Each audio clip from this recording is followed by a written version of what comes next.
Humans don't just fear enemies. Sometimes, they invent them. And throughout history, that instinct changed civilizations. It started wars, destroyed societies, created paranoia, and turned ordinary people into monsters.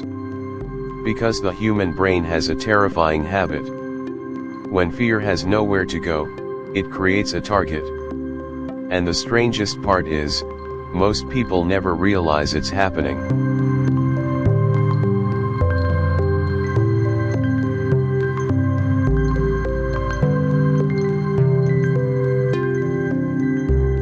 Thousands of years ago, humans survived in tribes, small groups, small territories, constant danger, and in those environments, trust meant survival, but distrust also meant survival.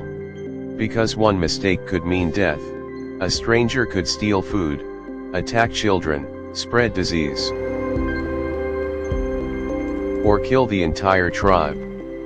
So the human brain evolved to separate the world into two categories: us and them. That instinct never disappeared.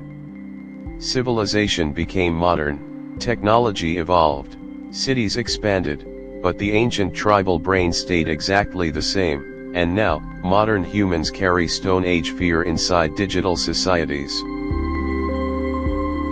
The brain hates uncertainty, it wants explanations, targets, patterns, something to blame, especially during fear, economic collapse, disease, loneliness, social change, chaos. When humans feel powerless, the mind starts searching for enemies, and the terrifying part is, it doesn't need evidence, only emotion. That's why throughout history, people blamed outsiders for disasters they never caused. Different tribes, different religions, different races, different ideas.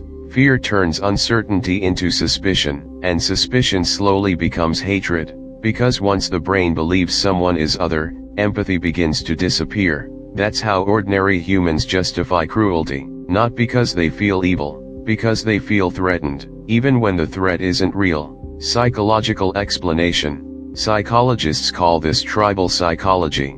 Humans naturally form identities around groups, politics, nations, sports, religion, internet communities, even fan bases, and once identity forms, the brain protects it emotionally. Criticism starts feeling personal, disagreement feels dangerous, different opinions begin feeling like attacks, and social media made this instinct far worse, because algorithms discovered something terrifying.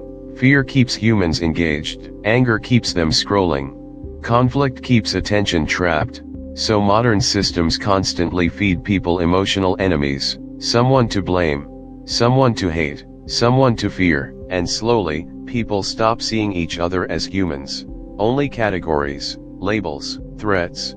The tribal brain takes over, again. But maybe the scariest part isn't hatred itself, maybe it's how easy it is. History proves ordinary humans can become dangerous surprisingly fast, not because they're born monsters, because fear changes perception. A scared brain stops asking, "Is this true?" and starts asking, "How do we survive?" That's why civilizations repeatedly fall into cycles of division. The enemy changes, but the psychology never does, and maybe that means the greatest threat to humanity was never technology, never weapons, never borders, but the ancient survival instincts humans still carry inside their minds.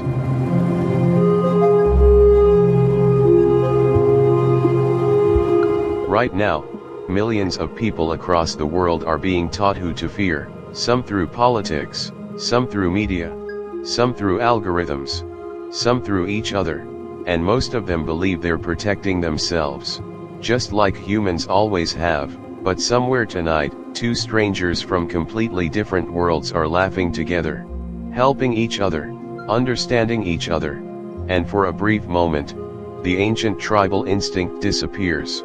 Maybe that's the real battle of modern humanity, not fighting enemies, but learning which enemies were never real to begin with.